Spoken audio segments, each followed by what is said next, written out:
My next guest is a music journalist, MSNBC contributor, host, teacher, author, and a podcaster.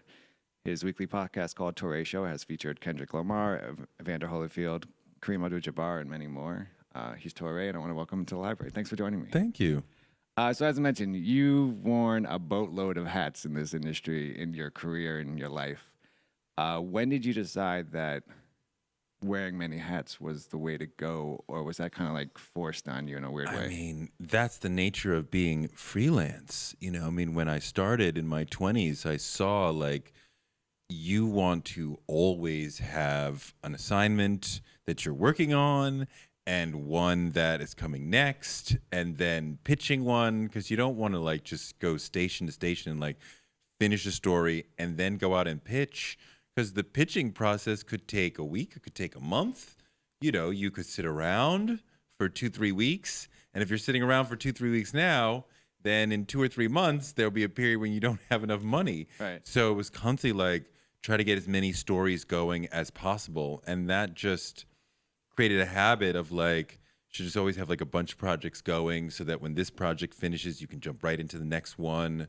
And just sort of I tend to have a lot of ideas and just be sort of trying to get them going and make them work. And a bunch of things get negged, but a bunch of things get accepted, and you can live off enough getting accepted.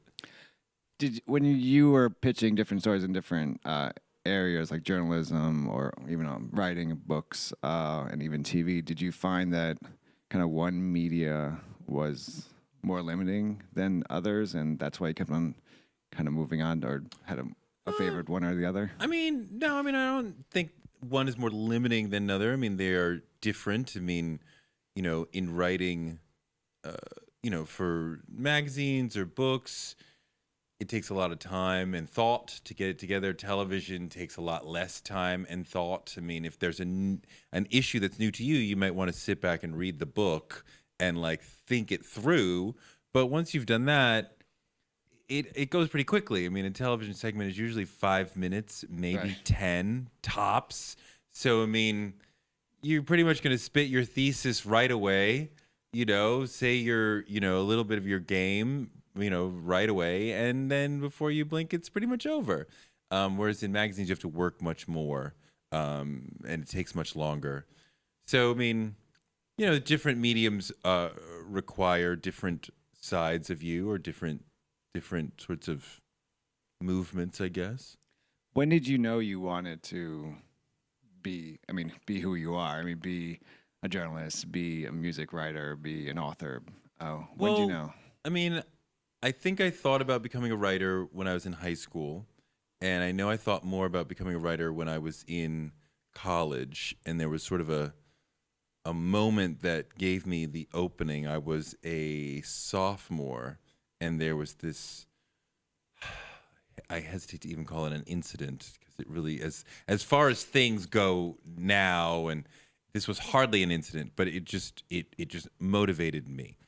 The Black Student Alliance contracted to have a party at this little student center, and the contracts would delineate like exactly how long the party could go and like the time frame of it. And we had signed for, let's say, 8 p.m. to 11 p.m. And at 10 p.m., the campus police came and said, we're getting noise complaints, you got to shut it down. And it was kind of like, what the hell? Like, that's lame. Like, so we thought to have a voice, 20 of us will write letters to the paper, and they'll have to print all of them, and then we'll have a voice, and we'll be able to speak back on this issue. And they did the right thing journalistically because our letters were pretty much the same. They combined them into one letter with 20 signatures. But I didn't know that was fairly standard and normal, and none of us knew that. So we were offended. We were like, oh, we've been, they've taken away our voice and reduced us to one instead of 20 uniques. And so I took it on myself to start a newspaper. It was called The Fire This Time. It was 8 pages, big broadside. I would design some black nationalist sort of cover. Like one of them was King getting the moment that Dr. King got shot. That was like in April. And another cover had like a big blown up picture of like the first black student at the college at Emory in the 70s marching for something, I forget what. So it was like, very aggressive. And then there would be like 8 editorials in the newspaper. And I'd end up writing like 5 of them because, most of the students were not like pressed to like stop and write an editorial. And it was like, you can write about something going on campus or in the nation, whatever. So occasionally, like 3 or 4 people would come through with little editorials, but I had to write 4 or 5 each time. But it was a great experience, and it was fun, and it was engaging. You start to see, it's almost like Broadway in that there's a very direct relationship between you and the audience. And so you write something, let's say Tuesday night, publishes Wednesday morning, and by mid-Wednesday to late Wednesday, people are telling you, I really liked that. I didn't understand this line, or I disagreed with this line, or whatever. So you're really getting this direct feedback.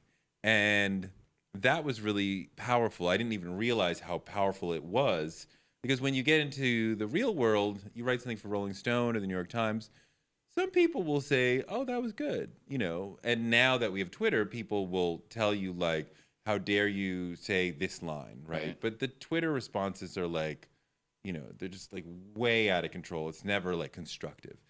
So, it becomes a less intimate relationship with the audience. But having that in college was really powerful.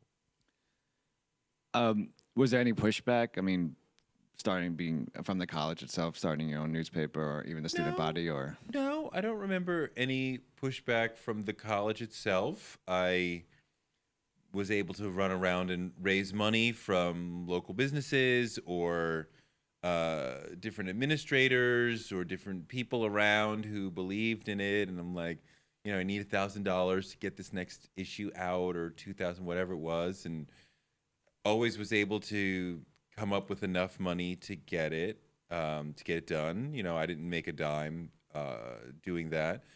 Distribute them on campus. Nobody from the administration was fairly supportive of what I was trying to do. So, no, they were cool. So when did you turn your, I don't want to say focus, but your writing into music. More music? Yeah. Well, when I got to New York City, after my junior year, I left college and I came to New York, started working in a restaurant, and I was interning at Rolling Stone. And I quickly saw, like, I'm like 21, nobody's going to care about the political thoughts of a 21-year-old. But I love hip hop. I can talk about hip hop, and I can use hip hop in a way to talk about some of the political ideas that I have, because hip hop is so inherently political. Right. A rock writer, or, somebody covering pop or soul music, you're not really going to get the opportunity to talk about politics in the same way, because hip hop is very much engaged with, police brutality, racial identity, poverty, the war on drugs. So you can really talk about political ideas. So I started doing that. Started talking about hip hop because it was exciting and because it was an avenue to talk about politics. What was was there a when you first were writing your piece for Rolling Stone, what did you want to write about? Did that come to fruition? And what did you actually end up writing about? Well, let's see. I was interning at Rolling Stone. So the idea was, just answer the phone, make photocopies. We were like a free labor force. And I was like, I quickly saw, oh, this is not about letting us become writers or grooming us to become part of the magazine. This is just about having a free labor force. So it's like, oh, well, that's not what I'm here for. Right. So I would go to the other interns and tell them that the boss had said that they should do X task, which was the task that I had been given. Like, so she said she wants you to sit here and answer the phone for like the next half hour. okay. Or she said she wants you to copy this stack of papers. Like, okay. And like nobody ever questioned Right. like why is this coming from you and not from her? And and so they always accepted, and that would give me like a half hour or an hour to go around and like chat up the writers and the editors and meet them and got to know them. And eventually I got fired for being a bad intern, which is like ridiculous. um, but the editors liked me. The music review, the record review editor liked me a lot. He was still a friend. And so he gave me a record review. He gave me a story. I believe it was Naughty by Nature's second album. I believe that was the first one. There's also Belle Biv DeVoe's second album, and I can't recall which was first or second. So it was one of those two. But I mean, around that time, I had done like one or two things in the Village Voice. I did a review on The Coup, and I did a review of Greg Tate's book, Flyboy and the Buttermilk for The Source, and there was something else for the Village Voice. So short, all very short, like 500 words. But I worked really hard on those little short assignments. They mattered the world to me. And I think the folks at Rolling Stone saw a Village Voice piece and were like, "Oh, you wrote that? Like, oh, okay, that was cool. And you're in The Voice." And like, they respected The Voice a lot. And so they gave me, the little record review, and they liked what I did. And they kept giving me more and more. I mean, with Rolling Stone, it was never like, I want to do this. It was like, I want to be in the mix. I want to be a Right. writer, like, whatever you got. So I was over a few years of just climbing the ladder of like writing small record reviews and then eventually getting to write small features. I think the first feature I did was Run DMC on their comeback album, Down with the King, which was like amazing. I mean, like I got the label to send me all their albums, and I sat there and listened to like all the albums. Not that I wasn't deeply steeped in Run DMC already. I had already bought all these albums on the day of release, but it was like, okay, we're gonna like super zone in and focus on Run DMC. Were you listening to it on record, CD, or vinyl? CD. Okay. CD. So you're walking around there. Mid '90s, had a Nice. Discman. 10-second skip. Yep. At that time, I would not leave the house without my Discman and big headphones. And I remember sitting in the conference room and interviewing the three of them, and it was the first like big interview that I ever did, and it just clicked, and I just kept them talking, and the questions were coming fast, and they were good, and the energy was high. And I remember at the end, Run stood up and said, "Dope interview," and he walked out, and just walked out. He didn't say bye or anything. And I was like, Run said it was a dope interview. Oh my God, that's the shit. And then I ran into them at the Apollo like a month after the story came out. And he very genuinely said, like, that was a dope story and I really appreciate it. And I was like, and so that gave me a lot of wind beneath the sails. But imagine were you nervous at the time during the interview, or does that kind of go away? I wasn't nervous. I never really. There was one situation where I got nervous, and I'll tell you about it. But it wasn't really I wasn't really nervous because I'm getting into more of a sense of responsibility. I have a finite amount of time with these guys. There are lots of people who would like to be doing this. There are lots of people who really want to hear them respond to certain questions or whatever. So the sense of the responsibility of the moment is overwhelming me rather than a sense of nervousness. And, when you're working in and around celebrities, it starts to become difficult to make you nervous because, like, I've seen a bunch of celebrities. I've talked with a bunch of celebrities at your level. Right. I mean, at this point, it would have to be somebody very, very high, like Obama or something that might make me nervous. But even still, I don't know if I'd be nervous. I'd be like, again, like the responsibility Right. of the moment. I think the first interview that Rolling Stone sent me on, and I already had a sense of how to do interviews because I'd done a bunch of them for the college paper. Like Lenora Fulani came to campus, and I interviewed her, and Faye Waddleton came to campus from Planned Parenthood, and I interviewed her. So I had a sense of how I like to do interviews.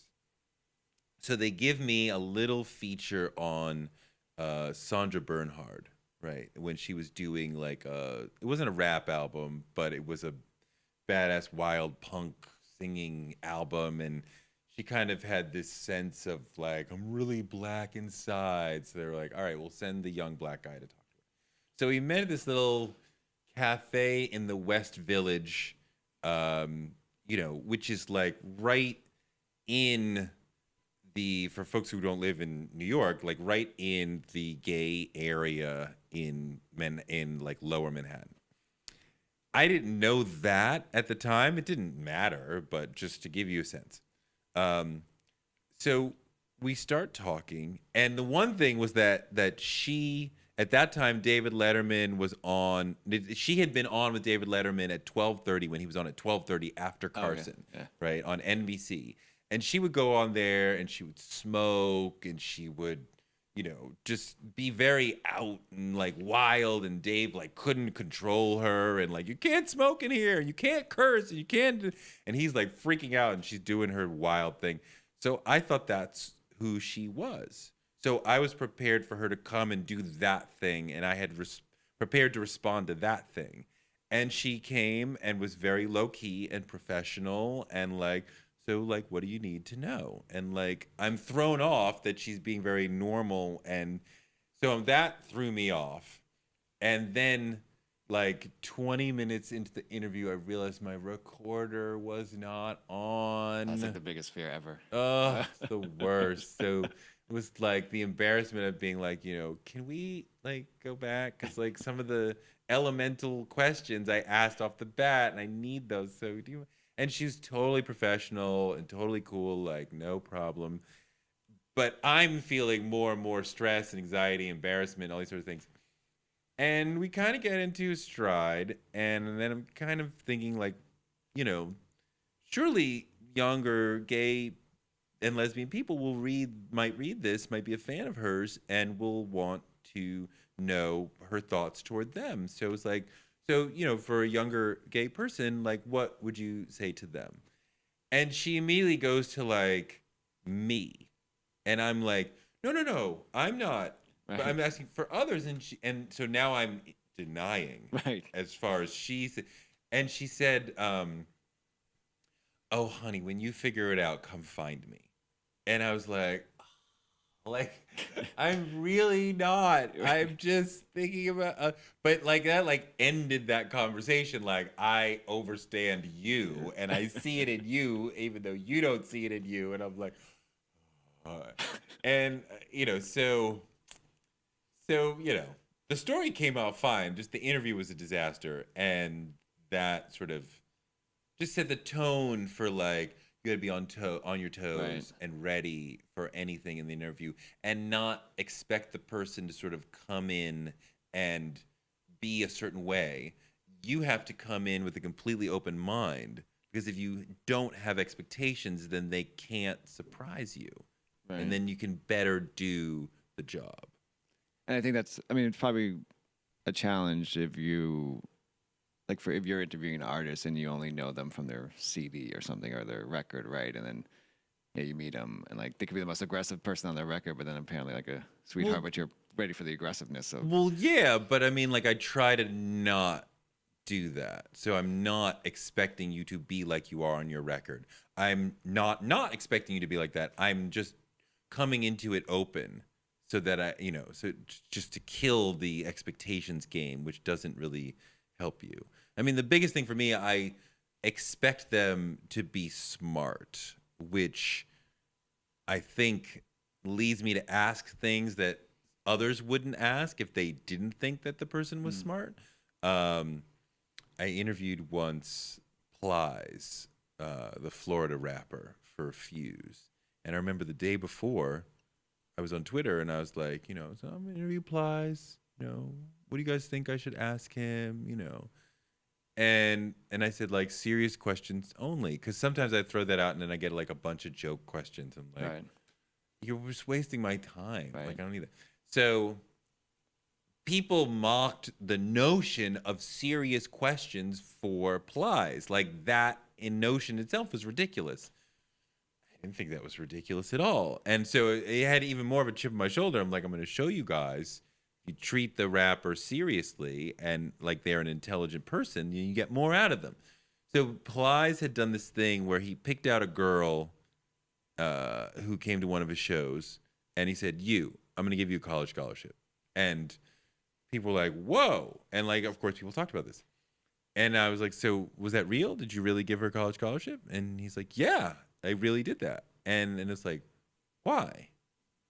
And I think a lot of reporters would not have thought to ask why. Yeah. And he told this great story about his grandmother had said, yeah, this is great that you're doing well and you're making money, but if you're not doing for others, then it's worthless. And what are you doing for other people?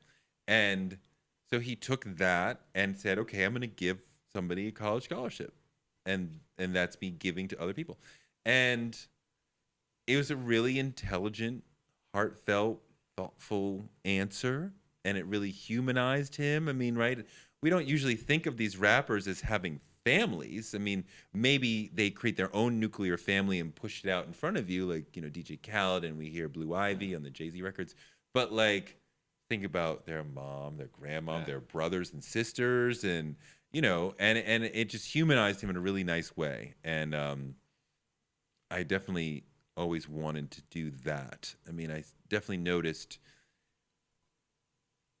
a lot of times some writers will sort of otherize the black rapper subject, kind of talk about them in a way that makes them seem alien or different. I mean, the vibe of the story, the interview is like, you're so different than me, right? And that comes across in small, subtle, nuanced ways. And I'm like, you're my brother, you're my cousin. Like, I actually know, I have people in my family who you remind me of. So you're not like other and weird. You're like, in my tribe. And music journalism that posits these rappers as like other is problematic because it perpetuates the notion that we are different.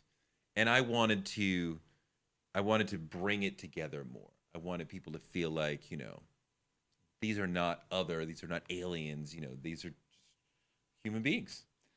Prior to, I just want to go back a little bit, but prior to leaving your junior year of college, how, this might sound silly, but how embedded were you into hip hop at the time? Like, were you, I was all about hip hop. I worked at a record store near campus. I facilitated bringing Chuck D to campus and spent like a whole day with him, which was transformational in its way. I remember just sitting there listening to A Tribe Called Quest and Public Enemy and Poor Righteous Teachers and KRS-One, and I was all about hip hop. So when did you start noticing, from a journalistic perspective, that, like you said, that rappers were known, were other was the conversation? When did I start noticing that? And then when did you start wanting to change that? I felt like I noticed that when I got to New York and started reading a lot of Rolling Stone. I was subscribed to Rolling Stone from about 14 years old. But coming to New York, I started to get a different perspective, a little more critical perspective on media. And just reading some of the stories, like, of the big white writers at the time. And I was like, I remember one story in particular about Snoop and Dre that just seemed very otherizing. And like, why is the writer constantly reminding us that he's not like them? And he might read the story and be like, reread his own story and be like, what are you talking about? And it comes across in small little ways. There was another story about Ice Cube as I was coming up that was in Rolling Stone, where the writer talks about the slang word outie. right? And I think they spelled it wrong. I think they spelled it with an O, right, instead of the A. And he said nobody knows where this word comes from. And I was like, what are you talking about? Like, this is part of my normal like language. Like, Right. I might say I'm outie. Like, people around me say. I remember it going from like Audi 5000 to like just down to out. I mean, like, what are you talking about? And it was just like people from outside of the hip hop culture writing about it is bad for the culture in general. And, so I wanted to break through that. I want to talk about you've interviewed obviously a shitload of people the list is ongoing and impressive. But one of your interviews on your podcast you did with Rakim, and you in the intro you declared him. You said he was a genius. That word today, I feel is thrown around like no other. Like a guy comes out with an album, genius album, first day, on the charts. I love the phrase "instant classic." Instant classic. That's not a thing. Legendary. I love that one too. What is your definition of genius, especially in the context of Rakim? I mean, I want to see a depth and complexity of thought that is extremely unusual among human beings. Like, you are just thinking deeper, sharper, and more quickly and in a more complex way than most people. And, sometimes genius is quickly apparent and sometimes it's a little harder to see right away. It doesn't have to knock you over the head with the first comment somebody makes. But I mean, I've been talking to him on and off for 4 or 5 years for this book that we're doing.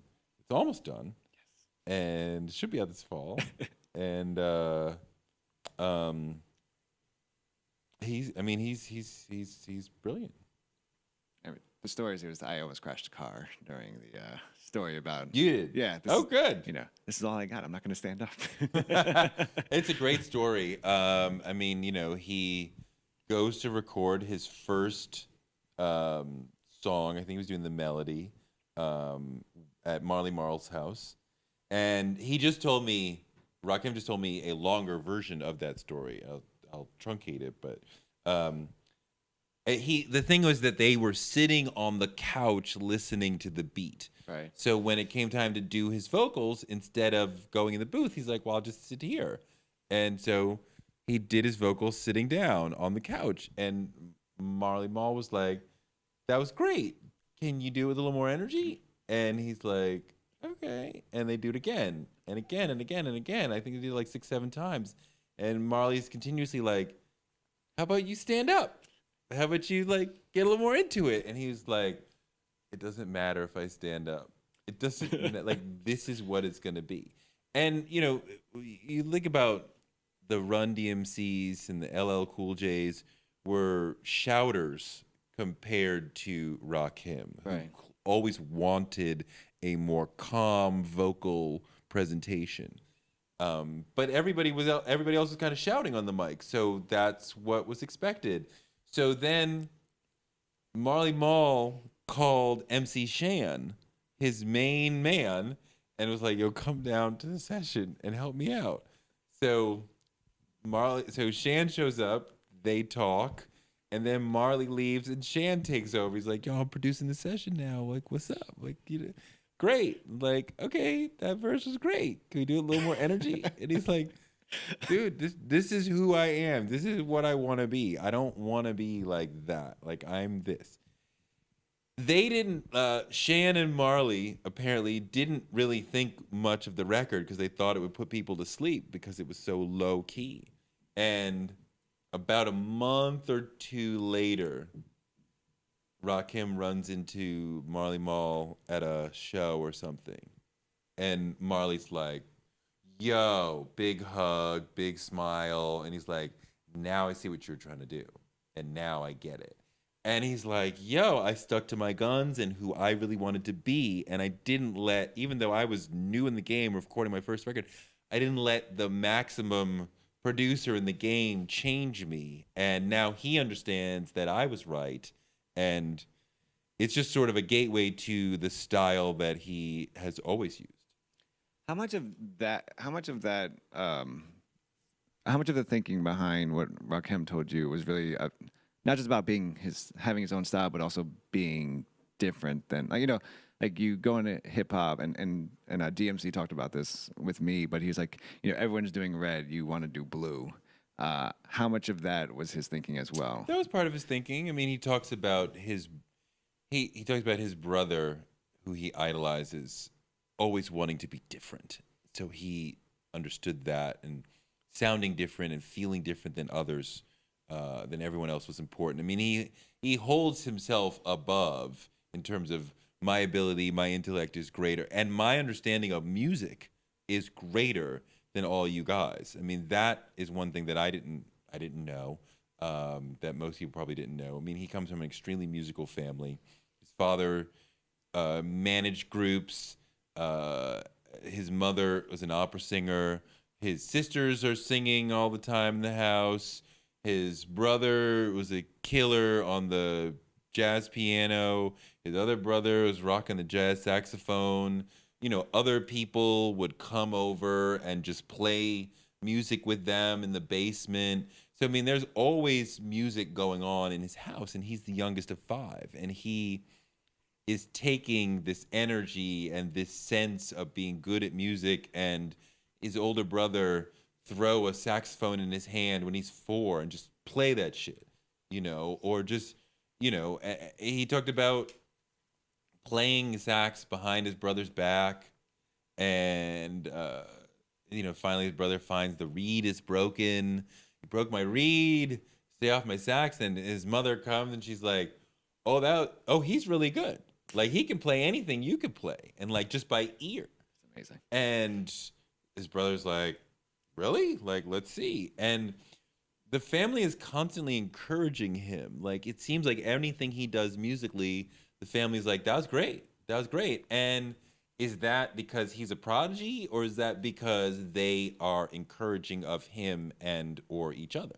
And I don't know. I can't split that. Maybe it's a little of both. You've done, obviously, as I'm going to keep mentioning, many interviews. You've interviewed Jay-Z, Nas, Tupac. There's this argument, right, that people have that if Biggie and Tupac were still alive today, and I know that the direction of hip hop wouldn't have changed where it is today. Do you buy that, or I mean, as fans, do we think, from what do we think that artists have more control over kind of the direction of sound than we hope they do? I don't know. I can't even call that. I mean, the fans have more control over the direction of the sound than you realize. I mean, what they buy, what they gravitate toward, is definitely going to shape things. And look, people get tired of the previous stars. I mean, as great as Big and Pac were, people will get tired eventually of the same person. Like Leor Cohen once said this to me. Because it's really about the opinion of 16, 17-year-old boys. That's the center Right. of the whole thing. And you get no points from your friends by saying, yo, the new Jay-Z album is dope. Like, no shit. Every Jay-Z album is dope. You get points from either correctly being the first to say the new Superstar's album is whack, right? That's a different opinion. Or this group you've never heard of is dope, or this rapper you've never heard of is dope. That you get points for. So, I mean, eventually, no matter how great these guys are, the audience would tire of them. I mean, an audience that is lionizing, all these lulls that we have today, they want their own thing. They don't want their older brothers rap. They want their own thing. So, there's natural impediments that just time itself would impose. Do you think this there's always going to, I feel like, yeah, obviously there's always going to be this fight generationally of like, old school versus new school, what's better. And then you say your piece and you sound like the angry old guy. Oh, Uh, I know. It's the worst. I mean, I look at the class of rappers today and I'm like, get off my lawn. Most of you guys aren't shit compared to what we had. I mean, I kind of have a theory of that, the Jay-Z, Eminem, Nas era reached a sort of maximum density in terms of the complexity and the amount of words that they were putting into a given verse. right. So, which was an improvement or a movement toward greater complexity from versus the previous generation. But they reached maximum density. You can't get more complex than that. You can't get more words in the verse than that. So, obviously, the direction had to go in the other way. And those of us who've been looking at it for a long time might say these are lesser rappers, but I don't know if lesser is exactly the right word. It's more like these are rappers who are using more space, who are using fewer words, who are doing more repetitive things, relying more on the ad libs to fill the space and create a sort of conversation between themselves. But of course, it had to get less dense because it couldn't get any more dense. But do you think going on that, do you think the complexity actually comes with not the rappers, but with the beats and with what they're doing with? I mean, you talk to some engineers, who like did like Master Ace album or something, and they said like what they're doing with the 808s, like we never even dreamed that we would do. And so granted, you do have like these simple beat producers, but then you also have producers that are doing stuff with these machines that when they first came out, that no one has ever thought that it would ever be done. I mean, yeah, there's a great producer class going on now. A lot of people who are doing really interesting music. I mean, look, this is youth music. I'm 47. I like a lot of it, but a lot of it just doesn't move me, partly because I'm older. I mean, I want to hear people talk about family. If you have a family, so when Jay-Z does the Everything Is Love album with Beyonce, and a lot of it is about how he relates to her, how he loves her, how he deals with being in a fight with her. The kids are in the cosmology of this album. Like I like that. I appreciate that. I'm looking at others like Kanye, like you never talk about your family. Right. Like, and not that I want you to do a whole song about Kim, but like you have a wife, you've been married for a while, like, having a wife is a thing. You got 3 kids. You got a lot of freaking kids. Like, talk about that. Like, just you don't have to do a song about West, or North. Which was it called? No, I think North. I think North. But I mean, like, you can reference being a dad in a clever way that brings it. That's what I want to hear because I'm a 47-year-old father. Like the younger guys who are like, yeah, we're at the club and we're driving the Bugatti and blah, blah, blah, blah. I'm like, that doesn't move me. But if I was 23, it probably would. It's youth culture, And so I don't want to be too critical of the youth culture when I'm like, the part of the problem is that you aged out of it. I mean, I definitely am excited when I find that I can appreciate and love somebody new. I remember when Tyler, the Creator, and them came out, and that was like an instant phenomenon, and it was different. Right. And I'm like, okay, I like this. Like, I genuinely like this. Like, it's like your sea legs. Like, I still have my hip hop like ears. Like, I can still flow with this. I loved Odd Future. I'm into City Girls. I like Migos. I love Yachty. So I mean, like, I can get with a lot of this newer stuff, which I'm like, yes, I'm still in it. I don't know. Maybe in 10 years I'll be like, what is this? I can't. Why did I ever like this? I don't know. I haven't tried to get into new stuff, but the problem is I have a Google Play on my phone, and I have 2 kids, so 5 and 3, 5 and 3, so we're just not sleeping. No. but it's just like I get it, and then I start listening, and it's just to me not exciting, I Yeah. guess. So I just put on DMX's first album, the introduction, and I'm like, all right, let's go, people, time to wake up. And then I walk through Penn Station. I'm like, I'm gonna fuck someone up today. I don't Yeah, know who it's right. gonna be. But there are people out there. I like Joey Badass. This guy YBN Corday, Okay. who I told about my friend who is my age, but he likes more of the newer stuff. And I told him about this guy, and he thought I was trolling him. Like he thought I was making him up. I was like, no. He's like Sky Zoo and Joey Badass in one. Don't worry about it. He's like really, really good. Uh, I want to go back one thing about genius and not about a lyricist being a genius, but a producer being a genius. You recently interviewed Pete Rock. Um, how do you define a producer as a genius? Like, That's a great question. Harder for me because I am primarily a word-based person, so I can more easily identify that string of words was really brilliant versus my wife is more visual, other people may be more auditory, so they can hear a group of sounds and be like, wow, that's an amazing group of sounds as opposed to that group of sounds.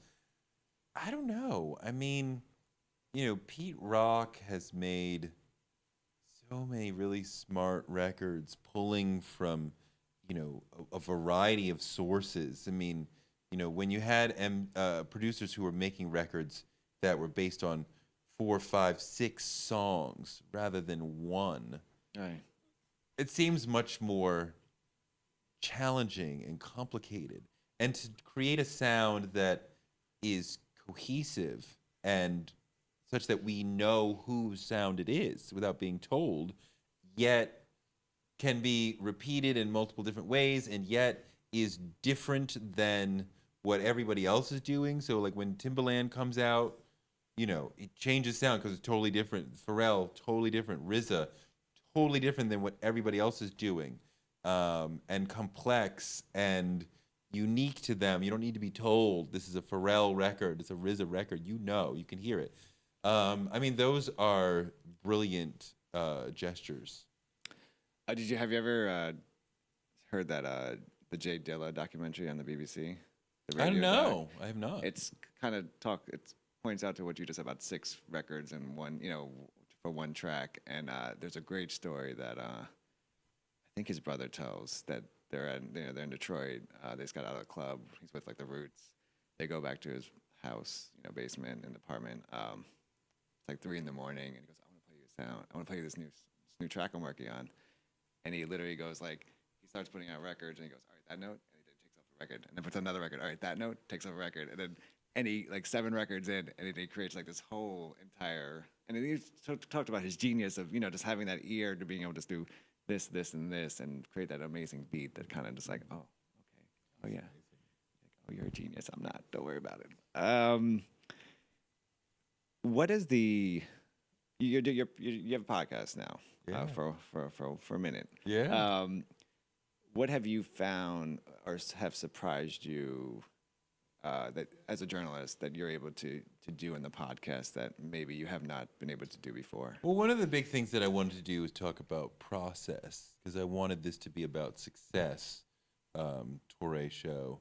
And so you have to talk about process. And like, generally when you go out for Rolling Stone, I'm not talking to Tony Braxton about how you write, how you sing. I've done some writing about how Jay-Z raps, but for the most part, you're not doing those sort of musicological, technical discussions. And that's part of what I want to do here. How do you practice singing? How do you write a song? How do you sing? Like, take me in the booth. What are you thinking about and doing while you're in the booth? Taraji P. Henson, a lot of it was, how do you act? Like, Right. I mean, there were so many, with her, there were so many questions about acting. She was like, boy, I'm about to charge you for this lesson. And then she's like, if I see you on set with Denzel or whatever, I'm gonna, like I was just trying to download the entire acting Right. book out of her head. or with Tony, like, how do you practice? Um, I just want to know those sorts of things from these folks. So that's been a big deal. I mean, I've learned, you know, the podcast should be a little bit more even. Like, if I do a straight up interview, and I don't do this well enough yet, if I do a straight up interview with you, I'm laying back because it's not really about me, it's about you. But the podcast has to be more of a conversation. Like, we have to work together to create an interesting moment. Now, any sort of TV interview as opposed to a print interview is going to be like that. I mean, I'm not going to inject myself that much, but I'm going to inject myself more for a TV interview because I have to be an interesting character in this moment as well as you. Um, so for the podcast, you really have to play off of that and like be like, interesting in and of yourself. So as time has gone on, I've gotten more and more comfortable to talk about different stories that I have experienced that might be relevant in the moment. After my dad passed, I mentioned that on the show several times, as a way of getting to a question about your family, but I'm open about myself. Where in other mediums, I would be less open about me because I'm like, it's not about me, it's about you. Do you think? I mean, but do you think that? I mean, people have seen you on TV. I mean, does that kind of give you a leg up in a strange way to be more open quicker, I guess, versus like someone who just is coming out of the gate behind, never been on TV before. I mean, I think I understand the interaction a little bit better because I've had that plane of it. Um, I mean, the thing about television just gets you seen by more people, so more people are willing to say yes because they're like, I know who that is, Right. especially if they liked what you had to say on TV. I mean, it, people feel like they know me even though they don't, which is great because then they're more likely to say yes, I'll talk to you. Or television is great for making people feel like your friends, right? 'Cause Right. you watch TV generally at home in a relaxed environment, Eating breakfast together. eating breakfast, eating dinner, whatever it might be. I mean, I quite often, other people quite often, you run into a TV star, or better yet, somebody who was like the third or fourth banana on a show you really like, and you're like, where do I know you from? Did you go to Erasmus High School? Like, did I meet you in that club? Like, did we used to work together? Because you're like, you're part of my life somewhere along the line, right? I mean, people definitely come up to me and be like, did you go to such and such high school? Like, because you think Right. you know me, you just can't place it. Um, and you do know me.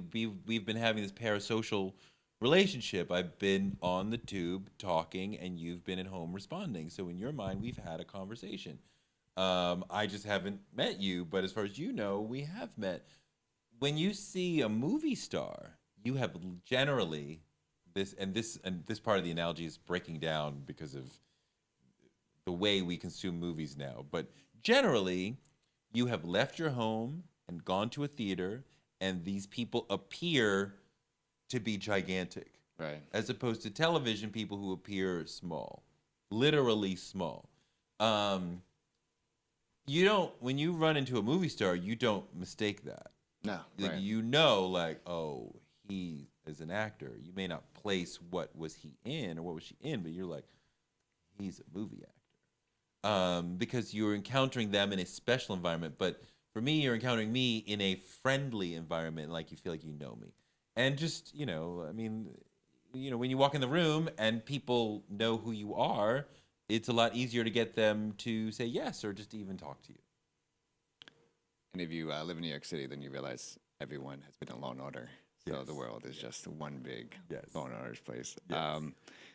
You've done a lot of things, and I wonder if there's one moment for you, whether it's in podcasting or in any sort of interview, that kind of stands out as your kind of like an aha moment, or I had no clue that was about to happen, or kind of a favorite moment.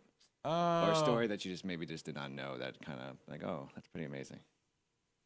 well, I mean, it's a tricky question. I mean, That's what I do. Tricky questions. eh, I mean, I definitely always want to find the thing that I would not have known to ask, the thing that journalists would not have known to ask. How do you find that? You have to be super open and listening and aware of everything around you. I remember being out with Beyonce. We're doing a cover story for her on Rolling Stone. Rolling Stone. And just so I just enter the situation that she's in, just being like fully aware, as if you have like eyes all over your head, and just sort of trying to pay attention to everything. And I noticed on her assistant Angela's arm was a tattoo of the word Beyonce, and I was like, "You have her name tattooed on your arm," which is very dangerous because if you don't have the exact right tone, she might have gotten offended by the question. And I don't know if the tone was exactly right because her tone was a little snippy when she was like, I don't think she said you fool, but she said, no, tonally, you fool. That's my name. Her name's Angela Beyonce. She's Beyonce's cousin, right? Beyonce is her mother's maiden name. Tina Knowles was born Tina Beyonce. Now it's not an I, it's not an O, it's an I. Wow. Right? Okay. Beyince was the actual maternal name. Um, but that led to a conversation short with Beyonce and longer with Tina about the name and how Tina was like, I'm going to name the baby Beyonce. And her dad was like, you can't. That's a last name. And like, nobody knows that, daddy. Like, just us down here in Louisiana. So, and this was maybe the 100th profile of Beyonce, but nobody had ever realized that. The origin of her name. Yeah, so I mean, just being super open, you can pick up little things like that that sort of make your story different than everybody else's. How much research are you? I mean, besides that moment, but how much research are you able to do to know that you haven't asked the repetitive question?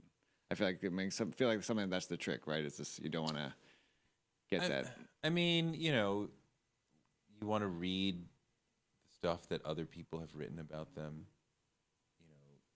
If they've been on the Breakfast Club, you want to watch their Breakfast Right. Club interview because those are always really good. I'll read the Wikipedia. I may go through the Twitter feed. I might look at your Instagram feed. I might try to, but then I'm trying also to speak to you as a real person.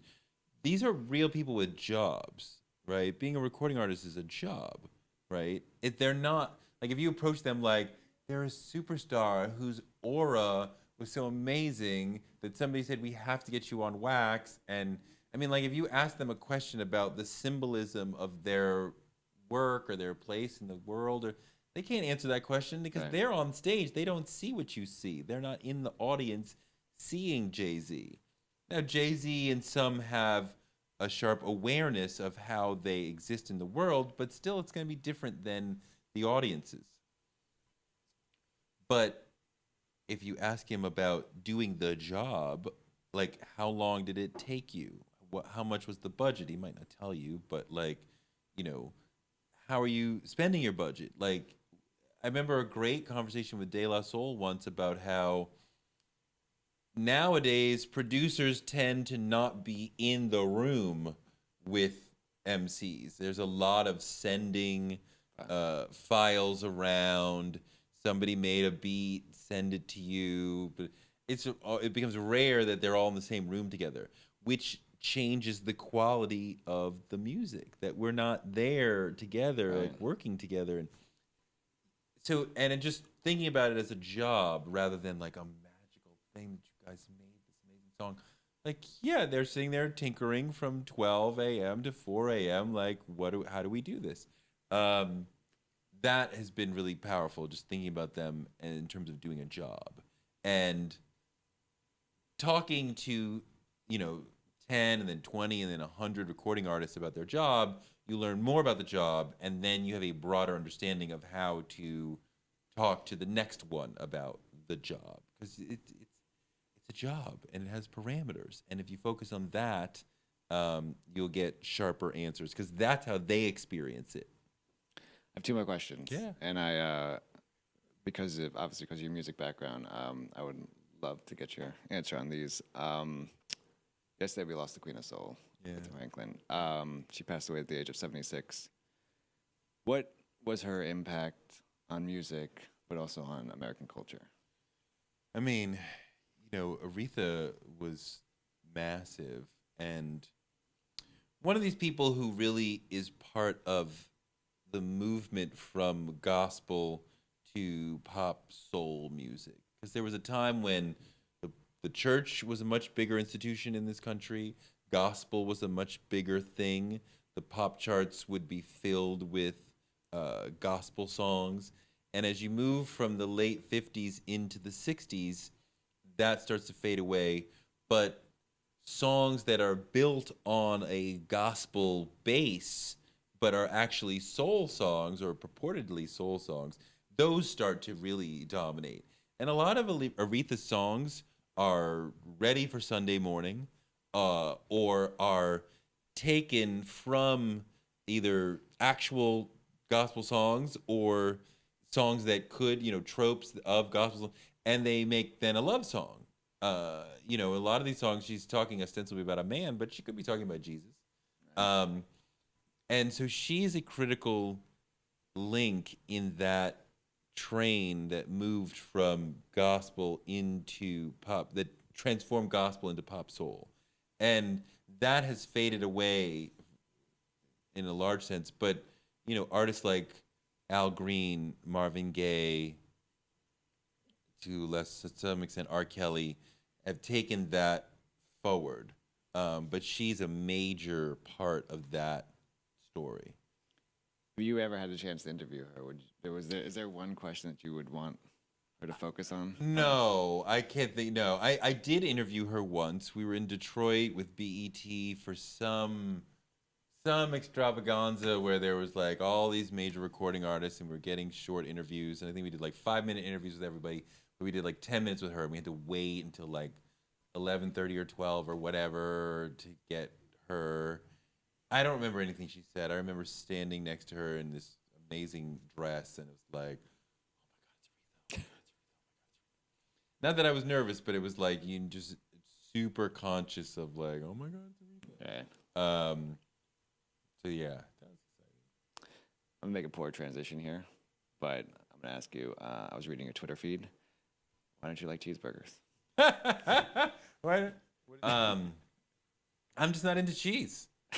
But the question, the issue that I was making was not really about cheeseburgers. It's about language, Right. and why I would have to follow saying I want a hamburger with no, I don't want cheese, because I have already said in saying hamburger, I've already answered your question. It's a hamburger. I want a hamburger. Do you think that I'm unaware that there's a word cheeseburger? Do you think I don't know that? Like, I get frustrated when language is used in imprecise ways.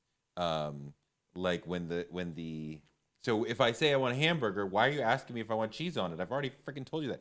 Or like when you go on the plane and they say the plane is completely full. Full does not need an adjective. Either it's full or it's not. Either you're pregnant or you're not. There's no need for an adjective. This is like fingernails on the chalkboard to me. It used to be much worse. I don't really get this sort of anxiety and stress around these things now, but I think when I was in my 30s, it was very problematic. It was all the time. I'm like, people are wrecking the language. It's there's no need for an adjective. There's full or it's not. I got in my mind when someone says, honestly, I think this. Like, oh no, like honestly, no, you don't.